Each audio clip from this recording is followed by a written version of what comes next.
Gold, trusted gold buyers. మీరు తాకట్టు పెట్టిన బంగారాన్ని విడిపించి ఈ రోజు ఉన్న మార్కెట్ ధరకు కొనబడను.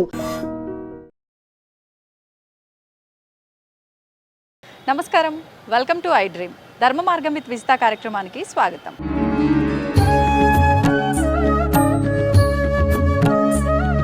ప్రస్తుతం నేనున్నాను శ్రీ సీతారామచంద్ర స్వామి దేవస్థానం దగ్గర.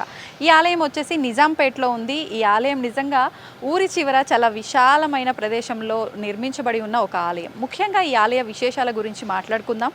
ఈ ఆలయము గత 450 నుంచి 500 సంవత్సరాల క్రిందటి ఆలయంగా చెప్పబడుతోంది. ముఖ్యంగా మానవులంతా కూడా ఏదో ఒక కామ్యం కోసము స్వామివారి దర్శనానికి వస్తూ ఉంటారు. అంటే స్వామివారిని దర్శించుకోవడం కోసం, ఆయన అనుగ్రహం కోసం కొంతమంది వస్తే, కామ్యాల కోసం కొంతమంది వస్తూ ఉంటారు.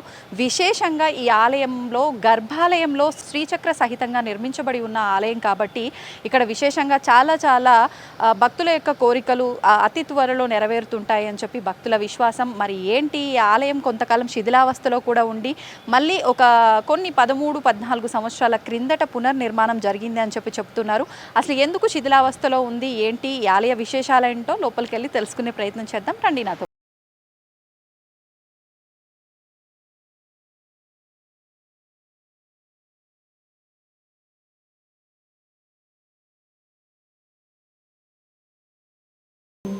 సో మొత్తానికైతే ఆలయం లోపలికి వచ్చేసాను. నిజంగా చాలా విశాలంగా, చాలా ప్రశాంతంగా ఉంది. నిజంగా మనం ఆలయంకి వెళ్ళేది ఎక్కువగా స్వామి దర్శనం కోసం అయితే మనశ్శాంతి కోసం కూడా వెళ్తూ ఉంటాము. నిజంగా ఈ ఆలయంలోకి వస్తే ఆ మనశ్శాంతి అనేది దొరుకుతుంది అనిపిస్తుంది. సో లోపలికి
ఎప్పుడు కూడా వీళ్ళందరికీ ఆలయ విషయాలలో, ఆలయానికి సంబంధించిన క్రతువులలో సహాయార్థం వస్తూ ఉంటారు వరప్రసాద్ గారు. వారు కూడా మనతో పాటు ఉన్నారు.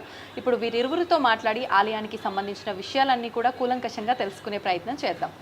నమస్కారం అండి. నమస్కారం అండి.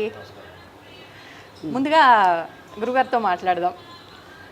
ఓం అస్మద్గురుభ్యో నమః. అస్మత్ పరమగురుభ్యో నమః. శ్రీమతే రామానుజాయ నమః. శ్రీరాఘవం దశరథాత్మయమప్రమేయం సీతాపతిం రఘుకులాన్వయరత్నదీపం ఆజానుబాహుమరవిందదళాయదాక్షం రామం నిశాచర వినాశకరం నమామి. వైదేహీ సైతం సురద్రముతలే హైమే మహామండపే మధ్య పుష్పకమాసనే మణిమయే వీరాసనే సుస్థితం అగ్రే వాచతి ప్రభంజనస్తు తే తత్వం మునిభ్యం పరం వ్యాఖ్యాంతం వరదాభే పరివృతం రామం భజశ్యామలం. సమస్త పరివారాయ సర్వదివ్యమంగళ విగ్రహాయ శ్రీమతే నారాయణాయ నమః. అసలు ముందుగా ఆలయం గురించి నేను కొన్ని విషయాలు విన్నాను. ఈ ఆలయం వచ్చేసి మనకు 450 సంవత్సరాల క్రిందటి ఆలయము అని చెప్పి, కానీ అప్పటి నుంచి కూడా స్వామివారు ఇక్కడ పూజలు కొన్ని సంవత్సరాల పాటు మాత్రమే పూజలు అందుకున్నారు. తర్వాత కొంతకాలం పాటు ఆలయం శిథిలావస్థలో ఉంది. తర్వాత మీ అందరూ కలిసి ఈ ఆలయాన్ని పునర్నిర్మాణం చేశారు అని చెప్పి విన్నాను. అసలు ఎప్పుడు స్థాపించబడింది, ఎప్పుడు నిర్మాణం జరిగింది, ముందుగా ఈ ఆలయం, ఆ విషయాల నుంచి మాట్లాడుకుందాం. శ్రీ రామచంద్ర పరబ్రహ్మణే నమః. ఈ ఆలయం సుమారు 450 నుంచి 500 ఏళ్ళ పురాతనమైన ఆలయం అని అప్పట్లో ఇక్కడ నివాసం ఉన్న గ్రామస్తులు చెప్పేవారు. అసలు ఒక 11 ఏళ్ల క్రితం ఈ ఆలయం అంతా కూడా బాగా శిథిలావస్థలో ఉండిపోయింది. మనం ఇప్పుడు చూస్తున్న ఆలయ ఆకారం అంతా కూడా విభిన్నంగా ఉండేది. ఇక్కడ కేవలం స్వామివారి యొక్క మీరు చూసినట్లయితే 16 స్తంభాలు మాత్రమే ఉంటాయి. ఈ 16 స్తంభాలు కూడాను 450 ఏళ్ల పురాతనమైన స్తంభాలు. కేవలం స్వామివారి యొక్క ఈ యొక్క కట్టడం యొక్క స్తంభములు లోపల ఉన్న మూర్తి ఉండేవారు కాదు. స్వామివారి విగ్రహాలు ఏమీ ఉండేవి కాదు. కేవలం ఒక పీఠం మాత్రమే అక్కడ ఉండేది. ఎందుకంటే అప్పట్లో గ్రామస్తులు చెప్పేది ఏంటంటే 450 ఏళ్ల క్రితం కొంతమంది ఇది మరకత విగ్రహాలు ఉండేవి రాములు వారివి. ఇక్కడ మరకత విగ్రహాలు కొద్దిగా ఖర్చుతో కూడుకునేవి కాబట్టి కొంతమంది దొంగలు దాన్ని తీసుకెళ్ళిపోయారు. ఆ తర్వాత ఆలయం శిథిలావస్థలో ఉండిపోయింది. ధూపదీప నైవేద్యాలు ఏమీ లేవు, ఎందుకంటే స్వామివారి యొక్క మూర్తులు లేవు కాబట్టి. అంటే అప్పట్లో వందల సంవత్సరాల క్రిందట ఆలయాలపై దాడులు జరిగిన విషయాలు మనం విన్నాం. అలాంటి దాడి ఏమైనా జరిగి ఉండవచ్చా, లేదంటే గ్రామస్తులు ఏమైనా తీసుకెళ్ళి ఉండవచ్చా? గ్రామస్తులు చెప్పడం ప్రకారం అయితే ఇది దొంగలు కొంతమంది తీసుకువెళ్ళిపోయారని అన్నారు. మేబీ అలా కూడా జరిగి ఉండవచ్చు, అలా ఆ సమయంలో జరిగి ఉండవచ్చు. కానీ అప్పటి నుంచి కూడా ఈ ఆలయం శిథిలావస్థలో ఉండిపోయింది. కేవలం లోపల ఉన్న మూలమూర్తి యొక్క పీఠం మాత్రమే, మూర్తులు ఉన్నవి లేవు. ఈ యొక్క స్వామివారి యొక్క ఈ ఆలయంలో ఉన్న ఈ 16 స్తంభాలు మాత్రమే ఉండిపోయినాయి. పైన ఆచ్ఛాదన కూడా ఏమీ లేదు. మీరు ఇప్పుడు చూస్తున్న స్లాబులు కానీ ఇలాంటివి ఏమీ లేవు అప్పట్లో. అక్కడ మన ఆంజనేయ స్వామివారి యొక్క విగ్రహం ఉన్నది. స్వామివారి యొక్క రాతి విగ్రహం, రాతిలోనే స్వామివారు పొదగబడి ఉన్నారు. ఆ విగ్రహం మాత్రమే ఉండింది. అలా కొంతమంది గ్రామస్తులు దీన్ని అలా చూసి కొన్నాళ్ళు అలా శిథిలావస్థలో ఉందని వదిలేశారు. ఒక 11 సంవత్సరాల క్రితం 2-3 ఐటీ ఉద్యోగస్తులు ఖాళీ స్థలం ఉంది కదా అని ఆడుకోవడానికి చూడడానికి వచ్చి ఇది దేవాలయము అన్న అవగాహనకు వచ్చి ఇది దేవాలయం అని తెలుసుకుని ఈ దేవాలయం బాగుంది, చాలా ప్రశాంతంగా ఉంది, ఇక్కడ కూర్చుంటే కూడా చాలా ఆధ్యాత్మికంగా చాలా బాగుంది అని అనిపించి వారు గ్రామంలో ఉన్న కొంతమంది మాలాంటి వాళ్ళని కూర్చుకొని ఒక సంవత్సరం పాటు మేమందరం కూడా ఆలోచన చేసుకుని ఏం చేద్దాం, ఇలా రాముడిని ప్రతిష్ఠించుకుందాం కదా అని ఆలోచన వచ్చినప్పుడు ఆగమని తెలిసిన కొంతమంది మాలాంటి వాళ్ళు ఇంకొంతమంది కలిసి స్వామివారిని భద్రాచల మూర్తులు ఎలా ఉంటాయో అలానే ప్రతిష్ఠించుకుంటే ఎలా ఉంటుంది అని ఒక ఆలోచన వచ్చింది మాకు. ఎందుకని అంటే భద్రాచలంలో ఉన్న స్వామిని ఇక్కడ ప్రతిష్ఠించాలనే ఆలోచన? ఇందుకు 2-3 కారణాలు ఉన్నాయమ్మా. ఒకటి, స్వామివారి యొక్క లోపల మన మూలమూర్తి యొక్క కింద రాతి ప్రదేశం చూసినట్లయితే అక్కడ స్వామివారు కూర్చొని ఉన్న అవశేషాలు కనపడుతున్నాయి. అప్పట్లో మేము చూసినప్పుడు స్వామివారు కూర్చొని ఉన్నారు అని. స్వామివారు కూర్చొని ఉన్న మూర్తులు మీకు మొత్తం భారతదేశంలో కూడా చాలా అరుదు. అలా ఉన్న ఒకే ఒక గొప్ప క్షేత్రం మనది భద్రాచలం. అదే కాక స్వామివారి కూర్చున్న మూర్తి యొక్క ప్రదేశం చాలా విశాలంగా అనిపించింది. అలా ఉన్న మూర్తి కేవలం భద్రాచలంలోనే ఉంది. సరే, అలా ఉంది కదా, అప్పట్లో అలా ఉందేమో అన్న అవగాహనతో ఆగమని తెలిసిన వాళ్ళు కొంతమందిని కలుపుకొని మేము స్వామివారి యొక్క మూర్తిని ప్రతిష్ఠించుకుందామన్న ఆలోచనతో ఒక సంవత్సరం పాటు అందరి దగ్గర నెల కొంత వ్యయం చేసుకుని కొంత డబ్బు సేకరించి భద్రాచలం మూర్తి ఎలా ఉంటుందో అలా చేద్దామని తిరుపతిలో ఒక స్థపతి ఉన్నారు. ఆ స్థపతి భద్రాచలంలో కొన్ని మూర్తులను తయారు చేసి కూడా ఉన్నారు. అక్కడ ఆలయానికి సంబంధించి వారిని కొంతమంది ద్వారా తెలుసుకొని సంప్రదించి వారి ద్వారా ఈ స్వామివారి యొక్క మూలమూర్తి ఎంత పర్యావరణంలో ఉండాలి, ఎంత ఆకారంలో ఉండాలని తెలుసుకొని ఆ యొక్క మూర్తులను ప్రతిష్ఠ చేయడం జరిగింది. అది ఒక 6 నెలల పాటు పట్టింది. ఎందుకంటే ఒకే ఏకశిలతో చేద్దామన్న ఒక అభిప్రాయంతో ఒకే శిలతో చేద్దామన్న అభిప్రాయం. ఎంతకాలం పట్టిందండి? 6 నెలలు పట్టింది ఆయనకి వెతకడానికి. ఎందుకంటే ఆ శిల దొరకాలి చక్కగా. 6 నెలలు పట్టింది. తర్వాత 2015 సంవత్సరంలో అందరం కూడా కలుసుకొని స్వామివారి యొక్క విగ్రహ ప్రతిష్ఠ చేయడం జరిగింది. ఆ విగ్రహ ప్రతిష్ఠ సమయంలోనే ఇక్కడ స్వామివారి యొక్క విగ్రహాలతో పాటు ఇక్కడ విఘ్నేశ్వరుణ్ణి ప్రతిష్ఠించుకున్నాం. అక్కడ దత్తాత్రేయ స్వామి ఈ యొక్క ఆలయానికి వారు రక్షకర్తలుగా అలా ఆలయానికి ప్రతిష్ఠ చేసుకోవడం జరిగింది. అలానే దాసాంజనేయ స్వామి వారిని అక్కడ ప్రతిష్ఠించుకున్నాం. అయితే అప్పట్లో ఈ ఆలయం శిథిలావస్థలో ఉందని అనుకున్నాం కదా, ఆలయానికి పెద్దగా ఆదాయం కూడా ఏమీ లేదు. అందువల్ల ఇలా కొంతమంది వచ్చిన భక్తుల్లోనే కొంత రొక్కం వేసుకుంటూ నెల ఈ ఆలయాన్ని ముందుకు నడుపుతూ ఉన్నారు. ఆ సమయంలో ఈ ఆలయం గురించి తెలుసుకున్న కొంతమంది గ్రామ పెద్దలు, కొంతమంది వేరే దూరం నుంచి వచ్చిన వాళ్ళు చూసి ఈ ఆలయంలో ఎందుకో ఇక్కడికి వచ్చి స్వామివారిని దర్శనం చేసుకుంటే ఎంతో ప్రశాంతంగా అనిపిస్తుందన్న ఒక ఆలోచనతో స్వామివారి ఆలయం ఇలా ఉండకూడదు అన్న ఒకే ప్రధాన కారణంతో ఈ యొక్క స్వామివారి ఆలయాన్ని విస్తీర్ణం చేద్దాం, దీన్ని బాగా అభివృద్ధి పరుచుకుందామని తర్వాత ఎవరికి తోచినంత వాళ్ళు అంటారు. అప్పట్లో మేము అనుకునే వాళ్ళం భద్రాచలంలో ఒక్కలే రామదాసు ఉండేవారు, కానీ ఈ యొక్క నిజాంపేట సీతారామచంద్ర స్వామి దేవస్థానంలో ఎంతోమంది రామదాసులు ఉన్నారు. ప్రతి ఒక్కరూ వారికి తోచిన డబ్బు ఎంతో ఇస్తూ ముందు స్లాబులు వచ్చేసాయి పైన స్వామివారి. ఎందుకంటే వర్షం పడినప్పుడు పైనుంచి నీళ్లు పడిపోయి మొత్తం ఆలయం అంతా నిండిపోయేది. స్లాబ్ వేయించి లోపలికి వెళ్ళేదా నీళ్ళు? లోపలికి కొద్దిగా ఎక్కువ వర్షం పడ్డప్పుడు లోపలికి కూడా వెళ్ళామమ్మా. ఆచ్ఛాదన ఇబ్బందిగా ఉండేది. అలా ముందు స్లాబ్ వేసుకున్నాం. తర్వాత స్వామి ఇక్కడ బండలు అవి వేయించి శుభ్రంగా వచ్చిన భక్తులు కూర్చోవడానికి ప్రశాంతంగా భజన చేసుకోవడానికి. ఎందుకంటే అప్పట్లో నిత్యం ఇక్కడ విష్ణు సహస్రనామం ఉదయం సాయంకాలం కూడా చేసేవాళ్ళు. ఈ ప్రతిష్టకు ముందు కూడా ఆ సంవత్సరం పాటు ఎప్పుడైతే ఈ ప్రతిష్ట జరిగిందో, ప్రతిష్ట జరగడానికి ముందు కూడా ఈ ఆలయానికి ఎంతో ఆధ్యాత్మికత, ఎంతో వైభవం రావాలని ప్రతినిత్యం కూడా ఉదయం విష్ణు సహస్రనామ పారాయణం ఖచ్చితంగా కనీసం 11 మంది భక్తులతోటి చేసి ఈ సంవత్సరం పాటు గడిచిన తర్వాత ఇక్కడ ప్రతిష్ట చేయడం కూడా జరిగింది. చాలా విశేషంగా అదొక ప్రతిష్టకు ముందే జరిగింది. ఆ ధ్వజారోహణ సమయంలో కూడా రామకోట్లు రాసి ఎంతోమంది కనీసం మా గుర్తున్న లెక్క ప్రకారం ఒక 100 రామకోట్లన్నా ధ్వజస్తంభం కింద ఉన్నాయని మాకు ఒక అంచనా. అలా ఆలయం దినదినాభివృద్ధి చెందుతూ కొద్ది కొద్దిగా వచ్చిన భక్తులతోటి ముందుకు వెళ్ళింది. అలానే కొద్దిగా విస్తీర్ణం చేసుకున్నాం. ఆలయంలో బండలు అవి వేసుకుని నడవడానికి వీలుగా ఇబ్బంది లేకుండా చేసుకున్నాం. అలానే మనం పక్కన మీరు అటు చూసినట్లయితే అక్కడ మన స్వామివారి యొక్క సేవా కార్యక్రమాలన్నీ అక్కడ జరుగుతాయి. ప్రధానంగా ప్రతి ఒక్క పునర్వసు నక్షత్రానికి, అంటే ప్రతి నెలలో వచ్చే పునర్వసు నక్షత్రం స్వామివారి యొక్క పుట్టినరోజు కాబట్టి ఆ పునర్వసు నక్షత్రం రోజు ఉదయం పూట స్వామివారికి పంచామృతాలతోటి అభిషేకం జరుగుతుంది. తదనంతరం స్వామివారి యొక్క నిజరూప దర్శనం కూడా జరుగుతుంది. వచ్చిన భక్తులు ఎవరన్నా ఉంటే చక్కగా నిజరూప దర్శనం చేసుకోవచ్చు ఆ రోజున. సాయంకాలం స్వామివారికి సహస్ర దీపాలంకరణ సేవ జరుగుతుంది. చక్కగా స్వామివారిని ఊయల్లో పెట్టి షోడశోపచారాలు ఇచ్చిన తర్వాత స్వామివారిని చక్కగా ఊయల్లో భక్తులు పాడే పాటలకి స్వామివారిని ఊయల్లో ఊపి వారి చేతనే దీపాలు కూడా వెలిగించి, మన తిరుమలలో సహస్ర దీపాలంకరణ సేవ ఎలా జరుగుతుందో అలానే ఇక్కడ కూడా చక్కగా సహస్ర దీపాలంకరణ సేవ జరుగుతుంది. అలా జరుగుతూ ప్రతి నెల కూడాను స్వామివారి యొక్క ఆలయం అభివృద్ధి చెందుతూ వస్తుంది. అలానే ప్రతి పౌర్ణమికి కూడాను మనం కుంభకోణం నుంచి లలితా అమ్మవారి విగ్రహాన్ని తెచ్చుకొని ఉన్నాం. చక్కగా మీరు గమనించినట్లయితే యాగశాల ఏదైతే ఉందో ఆ యాగశాలకి చుట్టూతా మీకు నక్షత్ర వనం అని ఒకటి ఉంది. ప్రతి నక్షత్రానికి సంబంధించిన మూల వృక్షాన్ని ఇక్కడ నాటడం జరిగింది ఆ ప్రతిష్ఠ జరిగిన రోజు నుంచి. అలానే కొన్ని వృక్షాలు చాలా ఎదిగివి ఉన్నాయి. ఇక్కడ కదంబ వృక్షం కూడా ఉంది. లలితా అమ్మవారి విగ్రహాన్ని కదంబ వృక్షం కింద పెట్టుకొని చక్కగా భక్తులందరి చేత వారి స్వయంగా వాళ్ళ చేతుల మీదుగానే అభిషేకం చేసుకోవడం అనేది జరుగుతూ వస్తుంది ప్రస్తుతానికి. ఆలయం యొక్క ఇంకా విశేషం ఏమిటంటే మనం ప్రతి సంవత్సరం మొదటి సంవత్సరం నుంచి కూడాను ప్రతి సంవత్సరం శ్రీరామనవమి కార్యక్రమం ఏదైతే ఉందో అది 5 రోజులు పాంచరాత్రంగా జరుపుకుంటాం. చక్కగా వైష్ణవాగమంలో ఎలా ఉంటుందో అలానే జరుపుకుంటాము. ఈ 5 రోజుల కార్యక్రమంలో భాగంగా మొట్టమొదటి రోజు స్వామివారికి చక్కగా ఇక్కడ మత్స్యంగ్రహణం పుట్టమన్ను తీసుకొచ్చి పాలికల్లో పోసి యాగశాల ప్రవేశం చేస్తారు. యజమానులు కూడాను యాగశాల ప్రవేశం చేసి రక్షాబంధనం కట్టుకుంటారు. సాయంకాలం మనకి చక్కగా ధ్వజారోహణ కార్యక్రమం జరుగుతుంది. ధ్వజారోహణం అయిపోయిన మరుసటి రోజు రెండవ రోజు ఏదైతే ఉందో ఉదయం ఈ మొదటి రోజు విశేషం ఏంటంటే ముత్తైదువులందరి చేత కూడాను ఇక్కడున్న ఆలయంలో వచ్చే భక్తులు ఎవరైతే ఉన్నారో వారందరి చేత కూడాను చక్కగా పసుపు దంపే కార్యక్రమం జరుగుతుంది.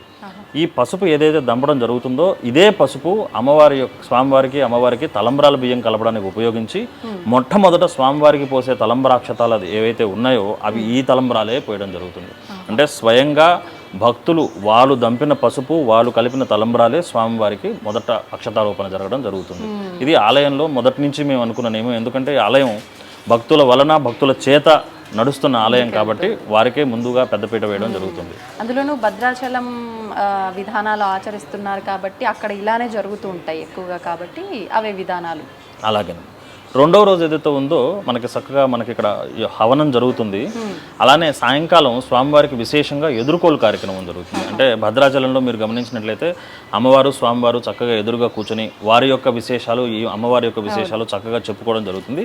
అలానే ఇక్కడ కూడాను ఈ యొక్క ఆలయ విశిష్టత అమ్మవారు స్వామివారి వారి యొక్క గొప్పతనం వారి యొక్క గుణాలన్నింటినీ చక్కగా చెప్పుకొని ఎదుర్కోలు కార్యక్రమం సన్నాహం పూర్తి చేసుకుని మరుసటి రోజు ఉదయం అక్కడ మనకు ఎదురుగా చూస్తున్న దాన్ని మేము మిథిలా ఫంక్షన్ హాల్ అనుకోండి, మిథిలా స్టేడియం అనుకోండి, చక్కగా భద్రాచలంలో ఎలా ఉంటుందో అలానే అమ్మవారిని అయ్యవారిని తీసుకొని వెళ్ళి చక్కగా అక్కడ కళ్యాణం జరగడం జరుగుతుంది.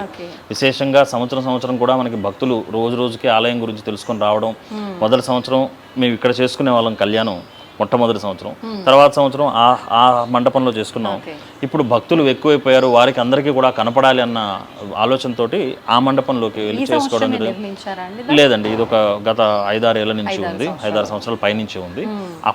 అక్కడే చేసుకోవడం జరుగుతుంది. భక్తులు సంవత్సరానికి పెరిగిపోతున్నారు, 5,000, 4,000, 10,000 అలా ఎక్కువైపోతున్నారు కదా అని అక్కడ చేసుకుని టీవీలో కూడా ప్రసారం చేయడం జరుగుతుంది. ఈ యొక్క కార్యక్రమం మిథిలా నగరాన్ని ఇక్కడ మిథిలా స్టేడియంగా ఏదో ఆయన యొక్క కృపతోటి అలా చేసుకోవడం జరుగుతుంది.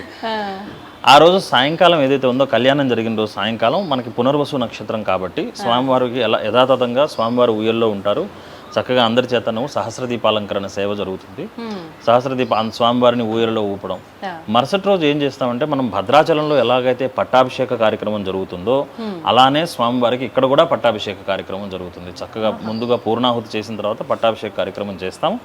సాయంకాలం ఈ యొక్క నిజాంపేట నగర వీధుల్లో స్వామివారు ఊరేగింపుగా వెళ్తారు. చక్కగా నిజాంపేట అంతా కూడా స్వామివారి ఊరేగింపుగా వెళ్ళి, ఎందుకంటే రాజారాముడు అవుతాడు కాబట్టి చక్కగా ఊరి ప్రజలందరినీ చూసి పరామర్శించి ఆశీర్వదించి ఆయన తిరిగి వచ్చేస్తారు. ఆ మరుసటి రోజు ఆఖరి రోజు 5వ రోజు స్వామివారికి ఉదయం వసంతోత్సవ కార్యక్రమం జరుగుతుంది. విశేషంగా స్వామివారికి ఈ పసుపు దంపిన పసుపు ఏదైనా మిగిలి ఉన్న పసుపు కానీ లేకపోతే మిగతా వారు తెచ్చిన పసుపు కానీ చక్కగా తీసుకొని ఆ రోజు వసంతోత్సవ కార్యక్రమంలో వినియోగం చేయడం జరుగుతుంది. వసంతోత్సవం జరిగిన తర్వాత ఆ నీటితోటి చక్ర స్నానం జరుగుతుందమ్మా. ఇక్కడే భక్తులందరూ కూడా, ఇక్కడ మన తిరుమలలో పెద్ద కొలను ఉంటుంది, ఇక్కడ మేము ఏంటంటే చక్ర స్నానం ఉన్న వ్యవధిలోనే చక్ర స్నానం చేసుకోవడం జరుగుతుంది. 5వ రోజు కార్యక్రమంలో చివరి రోజు భాగంగా సాయంకాలం స్వామివారిని పల్లకిలో 12 ప్రదక్షిణలు చేయించి చక్కగా దంపతాంబూలం అని ఒక కార్యక్రమం ఉంది. ఈ యొక్క స్వామివారు పెళ్లి చేసుకున్నారు కాబట్టి వారు దంపతులకు తాంబూలం ఇప్పించినట్టుగా ఋత్వికులకి ఇక్కడ మేము దంపతాంబూలం అది ఇప్పిస్తాము. ఎంతమందికి అండి? ఒక 7గురన్నా కనీసం, అంటే మేము సప్త ఋషులు లెక్కన వేసుకుంటాము. సప్త ఋషులు ఎంతమంది అయితే ఉన్నారో అలానే, ఎందుకంటే వచ్చిన యజమానులు ఎవరైతే ఉన్నారో వాళ్ళు సప్త ఋషులకి బట్టలు పెడతారు. ఆ తర్వాత స్వామివారి చేత దంపతాంబూలం ఇప్పించినట్లుగా సప్త ఋషులకి, ఎందుకంటే ఆ రోజు పట్టాభిషేకం జరిగినప్పుడు రాముల వారికి సప్త ఋషులు ఉన్నారు, వారు ఆశీర్వదించారు రాముల వారిని అని. అలా ఉన్న ఋత్వికుల్ని సప్తఋషులుగా అనుకుని వారికి దంపతాంబూలాలు అవి ఇప్పించి స్వామివారిని లోపల పవలింపు సేవ జరుగుతుంది. చక్కగా ఆ రోజు ఆయన ఊయల్లో ఊపుతాము. అందరూ భక్తులు కూడా ఆ రోజు అందరినీ స్వామివారిని ఊపి వారు పడుకోబెట్టి పవలింపు సేవ కార్యక్రమం జరుగుతుంది. అలా 5 రోజులు కూడాను శ్రీరామనవమి విశేషంగా ఈ యొక్క కార్యక్రమం జరుగుతుంది. ఇంకా ఆలయంలో గొప్ప విషయం ఏంటంటే, మేము చెప్పినట్టు భక్తుల చేత భక్తుల వలన జరుగుతుందని చెప్పాను కదా. మీరు ప్రతిరోజు కూడాను ఉదయమే భక్తులు వస్తారు. మీకు భక్తులు తెచ్చే పూలు కానీ లేకపోతే ఆలయంలో ఉన్న చెట్ల వల్ల వచ్చిన పూలు కానీ వీటన్నిటిని సేకరించి వాళ్ళే చక్కగా పూలు ఒక మంచి దండలాగా అల్లి స్వామివారికి రోజు వారి చేతుల మీదుగా మాలలు వేసుకునే అదృష్టం జరుగుతుంది. మీరు ఏదైనా సేవ చేసుకోగలిగిన భక్తులు ఎవరన్నా ఉన్నట్లయితే చక్కగా రోజు రావచ్చును. వారితో పాటు కూడా కూర్చొని చక్కగా పూలు అల్లి మీరు చేత్తో స్వయంగా చేసిన పూలు స్వామివారి మెడలోకి వెళ్ళడం జరుగుతుంది.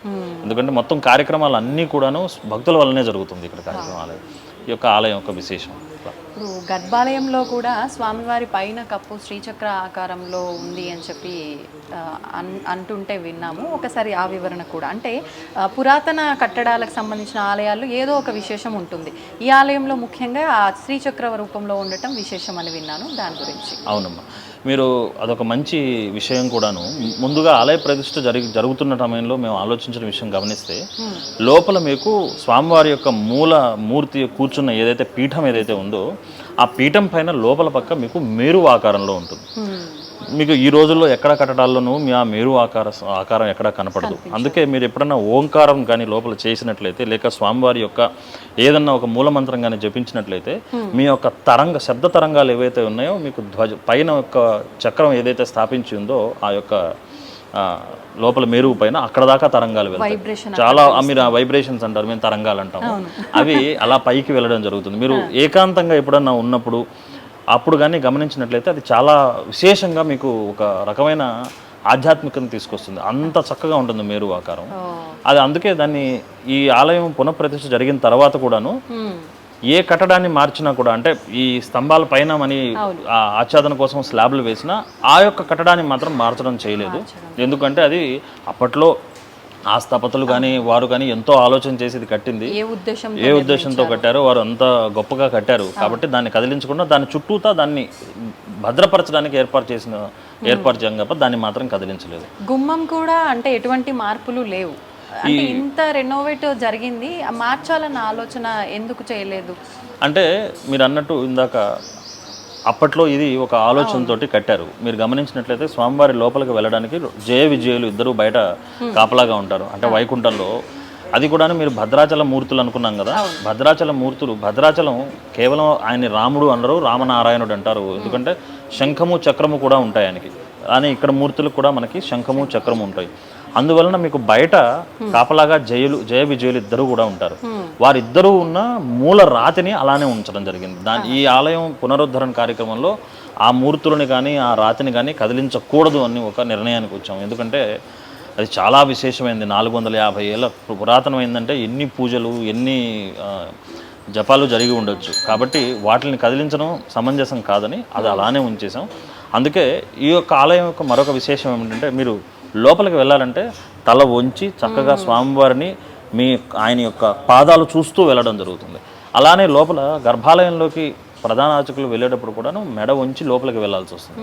మీరు ప్రతిదీ కూడాను మనకి ఆయన యొక్క పాదాల దర్శనం జరుగుతూ వెళ్తున్నట్టుగా కనపడుతూ ఉంటుంది. అందువల్ల ఈ ఆలయం అప్పట్లో ఎలా ఉందో రాతి విగ్రహాలు కానీ ఆ కట్టడాలు కానీ వాటిని అలానే ఉంచి వాటి చుట్టూ తగను ఏమైనా ఏర్పాటు చేయడం జరిగింది. అంటే భగవంతుని నమస్కరించేటప్పుడు ముందు పాద దర్శనం నుంచే ముఖ దర్శనం వరకు వెళ్ళాలి అంటారు కాబట్టి సేమ్ అదే విధంగా కట్టడం నిర్మించబడి ఉంది. అలా అదే విధంగా మీరు చేంజ్ చేయాలని మార్పులు చేయాలని అనిపించలేదు. అందుకని అలానే జరిగింది.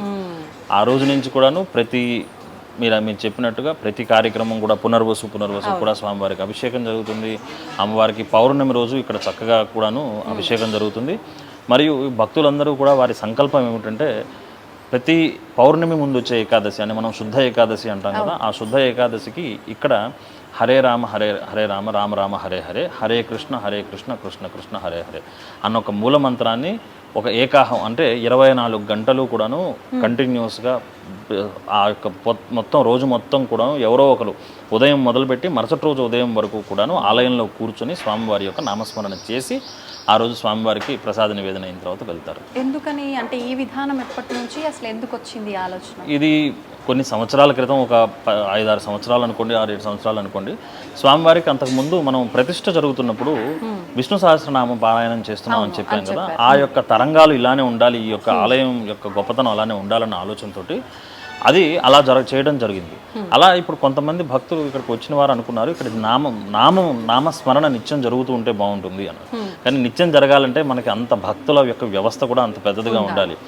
అలా బదులు ఒక్క ఏకాదశి రోజు, ఏ రోజు అంటే విశేష కార్యక్రమాలు ఉండవో అప్పుడు ప్రశాంతంగా గుళ్ళో కూర్చొని మేము జపం చేసుకోవడానికి భజన చేసుకోవడానికి వీలుగా ఉంటుంది అనుకుని ఒక్క ఆలోచనతోటి ఏకాదశి రోజు మొదలు పెట్టడం జరిగింది.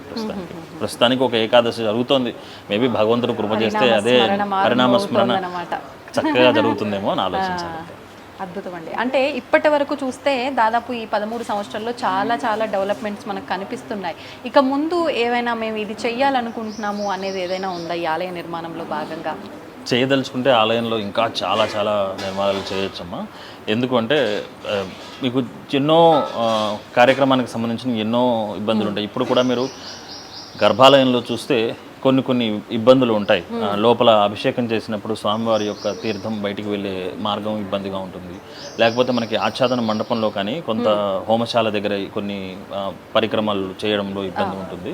అలానే ఈ యొక్క ఆలయ ప్రాంగణం ఏదైతే ఉందో మనకి స్వామివారి యొక్క పల్లకీ సేవ చేస్తున్నప్పుడు తిరగడానికి కొద్దిగా మార్గం చిన్నదిగా ఉంటుంది.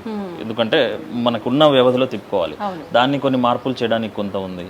అలా స్వామివారి యొక్క కొన్ని ఎప్పటి నుంచో అనుకుంటున్నాం స్వామివారికి కొన్ని ఆభరణాలు చేయించాలని. అలానే కొంతమంది వచ్చిన బట్టి కొంతగా చేయించుకుంటూ వచ్చారు. ఈ ఆభరణాలు స్వామివారికి ఏవి చూసినా కూడా ఒక్కొక్కటిగా కొన్ని సంవత్సరాలు బట్టి వచ్చినాయి. అలా స్వామివారికి కిరీటాలు చేయించాలని కానీ స్వామివారికి మంచి పచ్చలహారం చేయించాలని ఇలా కొన్ని ఉన్నాయి. అలానే దేవస్థానంలో కూడా మనం చేయించదగ్గవి చాలానే ఉన్నాయి. రాజగోపుర నిర్మాణం దగ్గర కొన్ని పనులు చేయించే ఉన్నాయి, కలశాలు మార్చే ఉన్నాయి. ఇలా ఆలయంలో మీకు చేయించడానికి చాలానే కార్యక్రమాలు ఉన్నాయి. అంటే ఏమనుకుంటున్నామంటే మన కార్యక్రమాలు స్వామివారి యొక్క నిత్య ధూప దీప నైవేద్యాలతో కాకుండా ఆగమం ప్రకారం చేయాల్సిన కార్యక్రమాలు ఏవైతే ఉన్నాయో వాటిని నడుపుకుంటూ ప్రయారిటీలో ముందుగా ఏది అవసరమైతే మనకి భక్తులకి ఇబ్బంది లేకుండా చేయగలిగే అలా ఒకటి సంవత్సరం తర్వాత సంవత్సరం చేసుకుంటూ రావడం జరుగుతుంది. ఇప్పుడు కూడాను భక్తులు ఎవరన్నా చక్కగా వచ్చి స్వామివారి యొక్క ఆలయంలో ఏదన్నా చేయించదలుచుకుంటే చక్కగా ప్రధాన అర్చకులు వారు ఉన్నారు, బద్రీనారాయణాచార్యులు వారు, వారిని సంప్రదించవచ్చు. చక్కగా వారు చేయదలుచుకున్న కార్యక్రమం ఇక్కడ ధనంతో నిమిత్తం లేదు. మొదట్లో ఆలయంలో రూపాయి పెట్టి 10 రూపాయలు పెట్టి ఆలయంలో కొన్ని కార్యక్రమాలు చేసిన వాళ్ళము ఉన్నాం, 100,000, 1,000 పెట్టి చేస్తున్న వాళ్ళు ఉన్నాం. ఏ రూపాయి అయినా కూడా స్వామివారికి వినియోగం అవడంలో తప్పేమీ లేదు. కాబట్టి ఎవరైనా చక్కగా రావచ్చును, స్వామివారి యొక్క కార్యక్రమాల్లో పాల్గొనవచ్చును. బద్రీనారాయణాచార్యుల వారిని కానీ సంప్రదించినట్లయితే వారు ఆలయంలో జరగాల్సిన కార్యక్రమాలని గురించి వివరించి చెప్తూ ఉంటాను. నిజంగా ఆలయ విశేషాలన్నీ కూడా చాలా చక్కగా వివరించారండి. చాలా సంతోషం, ధన్యవాదాలు. ధన్యవాదాలు.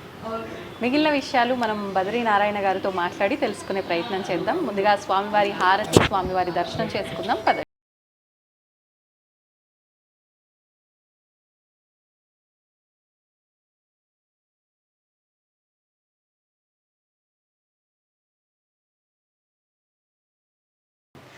మనం ఇంతకు ముందర మాట్లాడుకున్నాం, వరప్రసాద్ గారితో మాట్లాడినప్పుడు ఇక్కడ విశేషంగా శ్రీరామనవమి సమయంలో 5 రోజుల పాటు జరుగుతూ ఉంటాయి విశేషంగా కార్యక్రమాలు. అదేవిధంగా మనకి పునర్వసు నక్షత్రం రోజున, పౌర్ణమి రోజున విశేషంగా జరుగుతుంటాయి. మీరు ఇక్కడ నిత్యము అర్చకత్వం వహిస్తూ ఉన్నారు, స్వామివారి సేవలో ఉన్నారు. నిత్యము ఎలాంటి విశేషమైన కార్యక్రమాలు జరుగుతుంటాయి, ఇంకా ఎలాంటి రోజుల్లో ఎలాంటి కార్యక్రమాలు జరుగుతూ ఉంటాయి?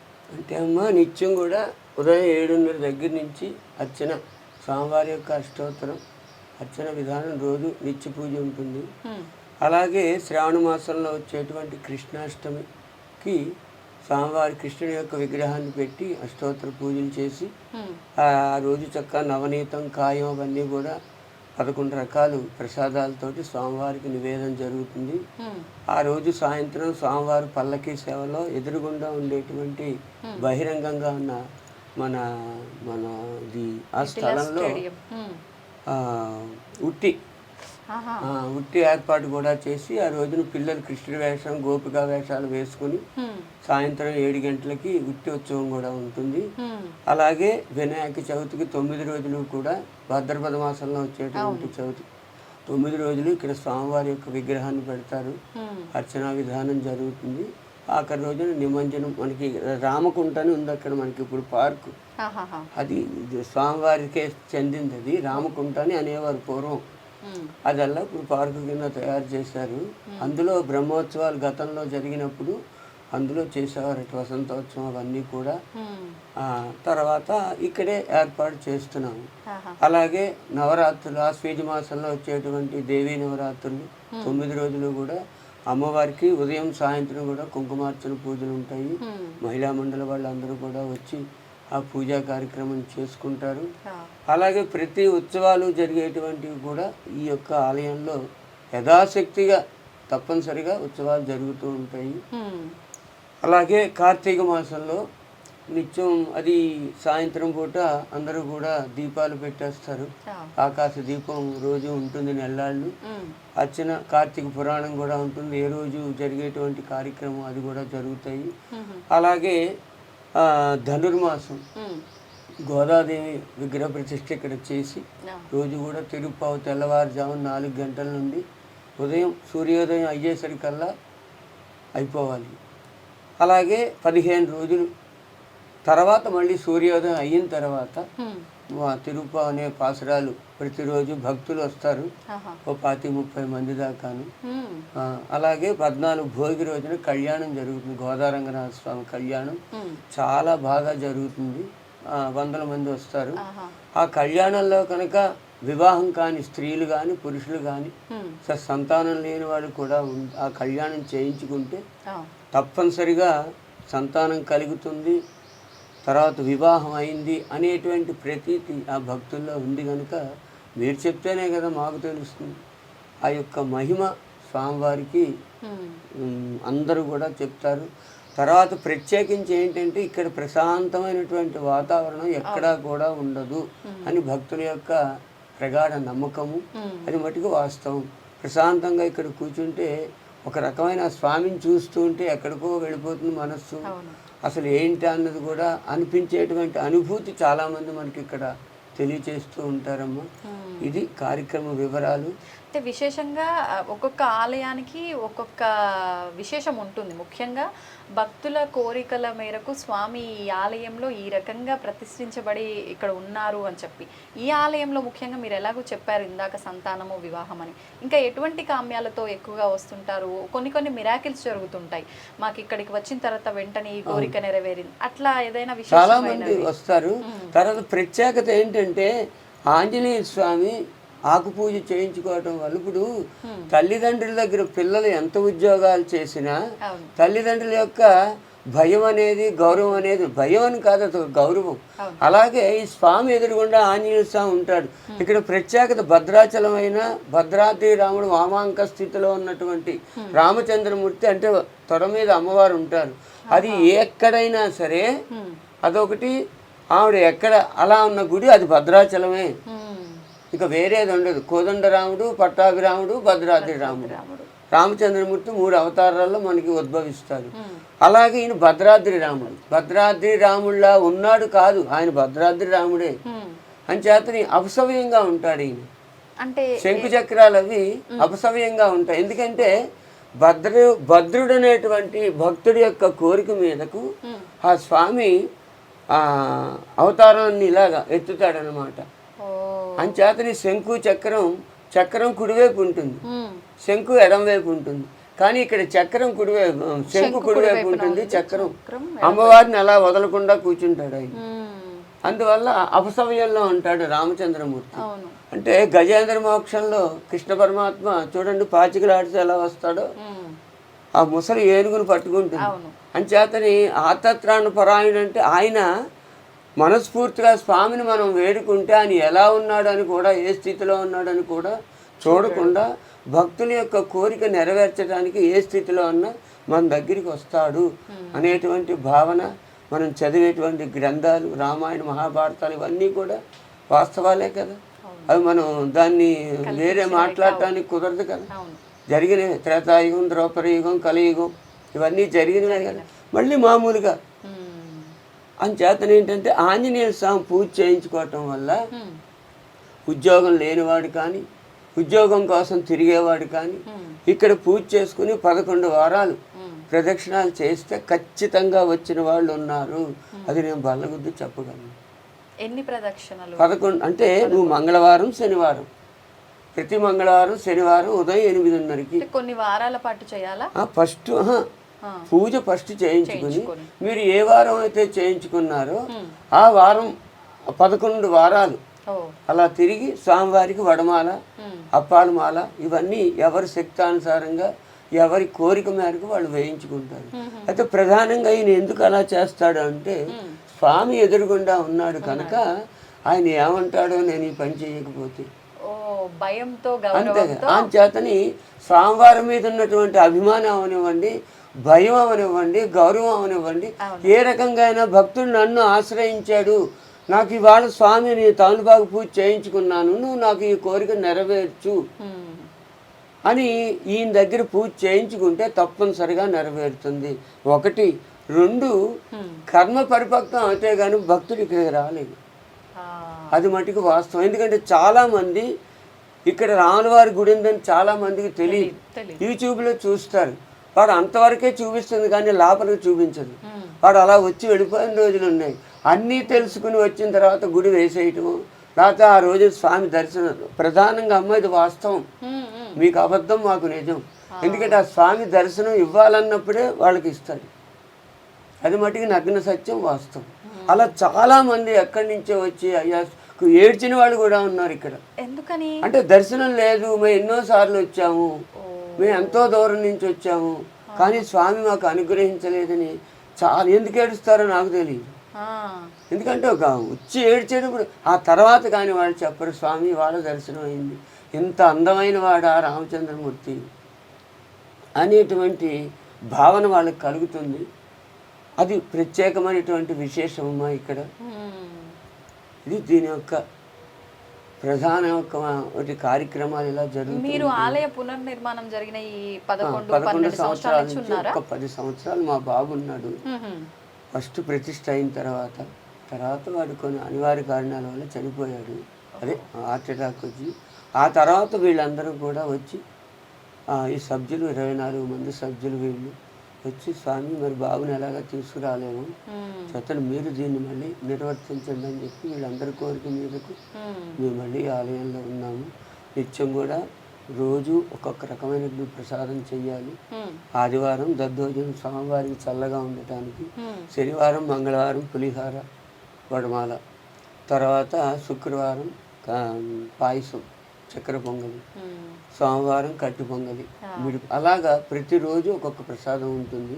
ఎందుకంటే మహానివేదన పెడితే ఆ సాదం మేమే తీసుకెళ్ళాలి. అంచేత భక్తులకు ప్రసాదం ఉండదు కదా, అంచేత ఆ నివేదన బదులు ఇదే నివేదిస్తాం. అది వాళ్ళు ఏర్పాటు చేసినటువంటిది. అసలు శాస్త్ర ప్రకారం ఏంటంటే ఎన్ని ప్రసాదాలు చేసినా గుడి కట్టేసే ముందు నివేదన పెట్టి కట్టేయాలి, మహానివేదన పెట్టాలి.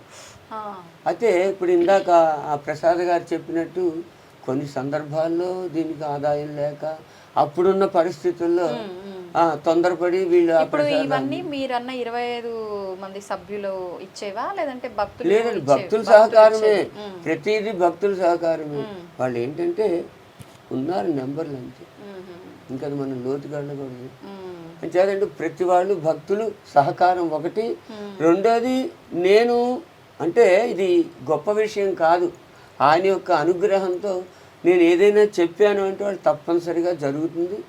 వాళ్ళు ఏంటంటే ఏం చేయమంటారు స్వామి అంటే ఆ ప్రసాదాలు, లేదా దీనికి ఇదిగో ఈ యొక్క ఇది ఉంది, వాంటింగ్ ఉంది, దానికి చేయించండి.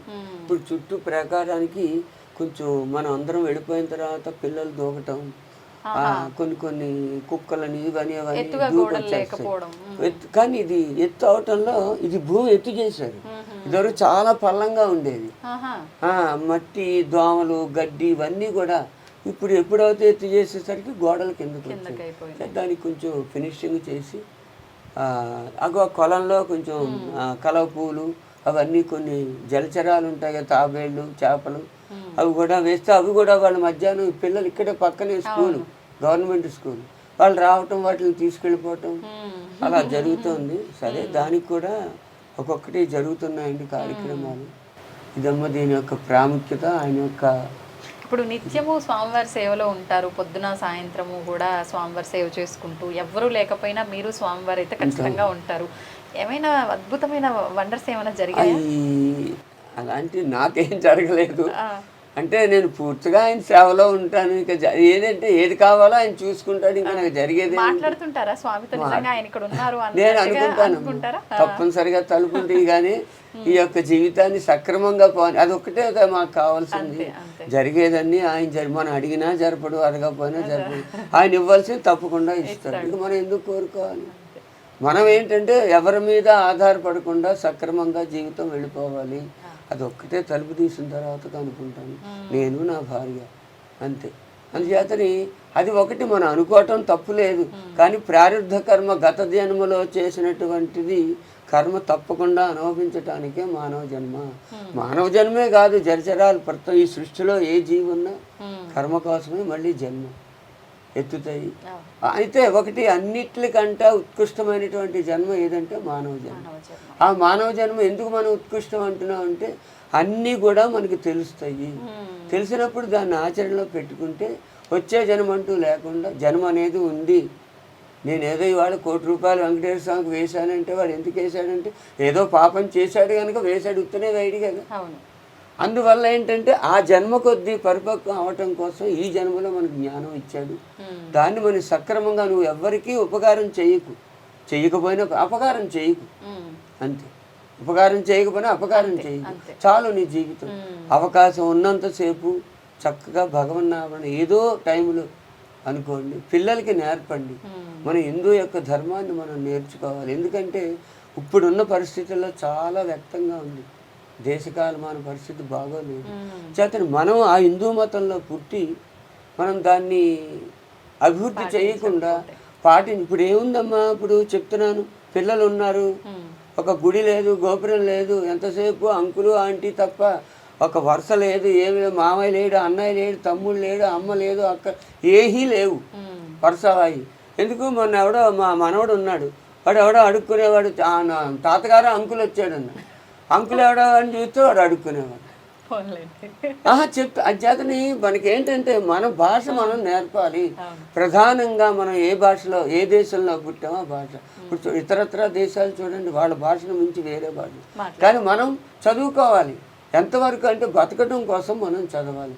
ఇంట్లో కూడా డాడీ మమ్మీ ఏంటి, అమ్మ నాన్న అంటే ఎంత హాయిగా ఉంటుంది. అది మనం నేర్పగలం. లేదు కదా, బంధుత్వాలు ఉండాలమ్మా. 10 మంది ఇవాళ మనకి మంచి చెడ్డ జరిగినప్పుడు బంధువులే ఉండాలి. వాళ్ళు లేని జీవితం మీకు ఎన్ని కోట్లు ఉంటే సుఖమే ఉంది.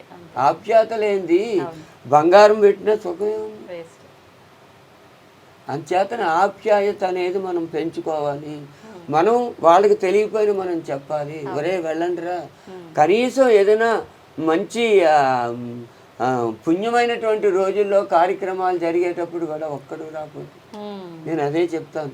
తల్లిదండ్రుల్ని చూడండి, వాళ్ళు ఎలాంటి వాళ్ళు అవ్వచ్చు. తర్వాత మీరు వీధికి విస్తరాకులు వేసి గజమాలు వేసి ఆ ఫోటోలు చేస్తే ఎవరిని ఉద్ధరించడానికి పోయిన తర్వాత వాడి కష్ట అవ్వచ్చు. ఆఖరి దశలో అనేకమైనటువంటి పరిస్థితులు తల్లిదండ్రులకు వస్తాయి.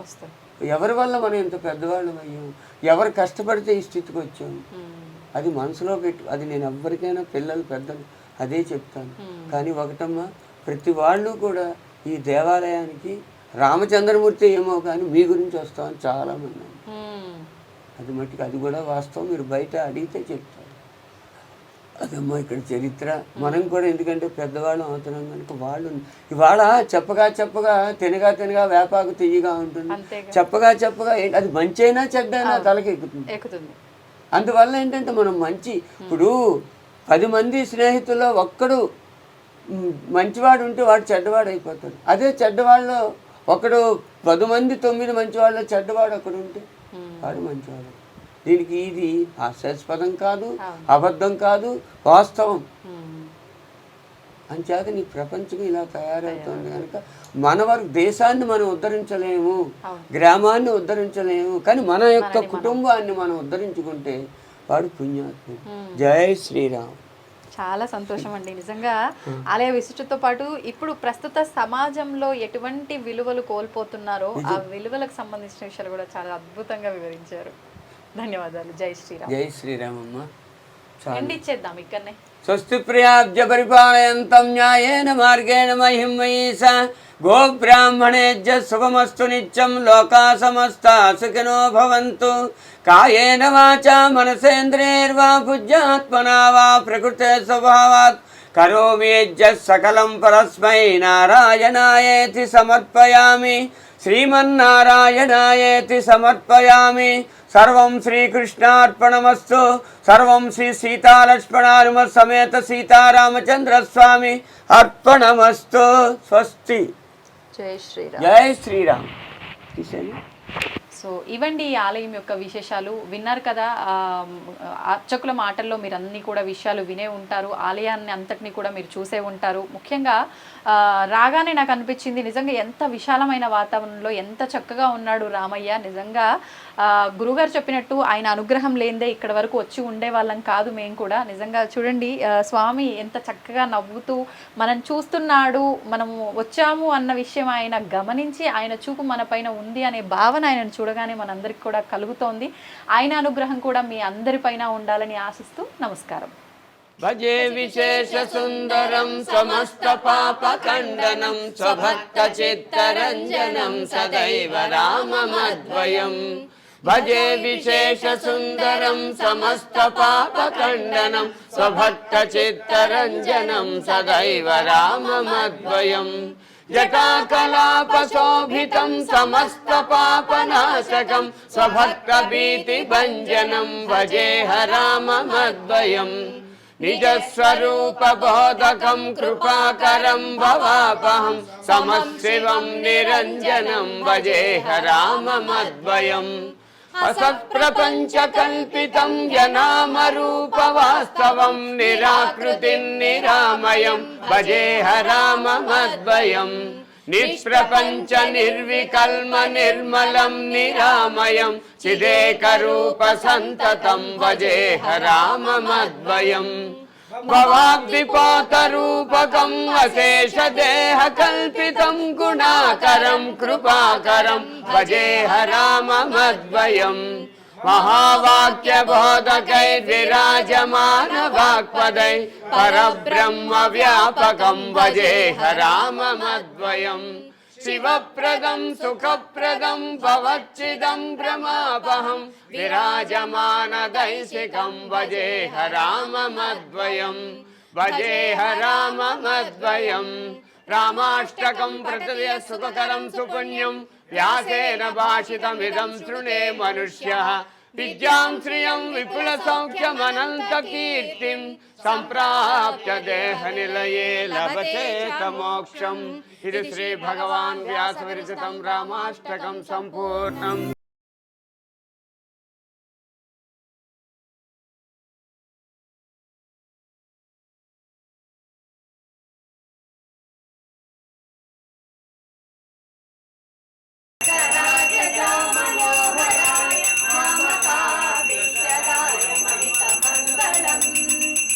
రామచంద్రాయ జనకరాజ మనోహరాయ మామకాభీష్టరాయ మహితమంగళం కౌసలేంద్రాయ మందహాసదాసపోషణాయ వాసవాది విశ్వసర్వవరదమంగళం రామచంద్రాయ జనకరాజ మనోహరాయ మామకాభీష్టరాయ మహితమంగళం చారు కుంకుమోపేత చందనాని చర్చితాయ హారకటక శోభితాయ భూరి మంగళం రామచంద్రాయ జనకరాజ మనోహరాయ మామకాభీష్టదాయ మహిత మంగళం లలితరత్నకుండలాయ తులసీవనమాలికాయ జలజ సవిసదేహాయ చారు మంగళం రామచంద్రాయ జగకరాజ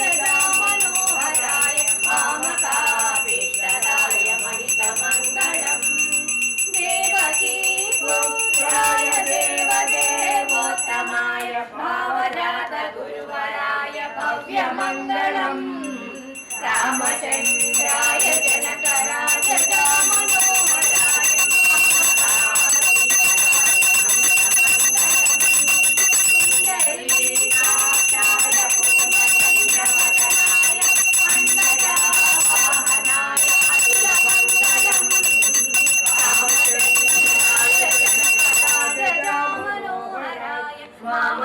మామకాభీష్టదాయ మహిత మంగళం విమల రూపాయ వివిధ వేదాంత వేద్యాయ సుజల చిత్త కాపితాయ శుభద మంగళం రామచంద్రాయ జనకరాజ మనోహరాయ మామకాభీష్టదాయ మహిత మంగళం రామదాస మృదులహృదయ కామరస నివాసాయ స్వామివారాయ సర్వమంగళం రామచంద్రాయ జనకరాజ మనోహరాయ మామకాభీష్టదాయ మహిత మంగళం మహిత మంగళం మహిత మంగళం మంగళం కోసలేంద్రాయ మహనీయ గుణాత్మనే చక్రవర్తి తనూజాయ సార్వభౌమాయ మంగళం.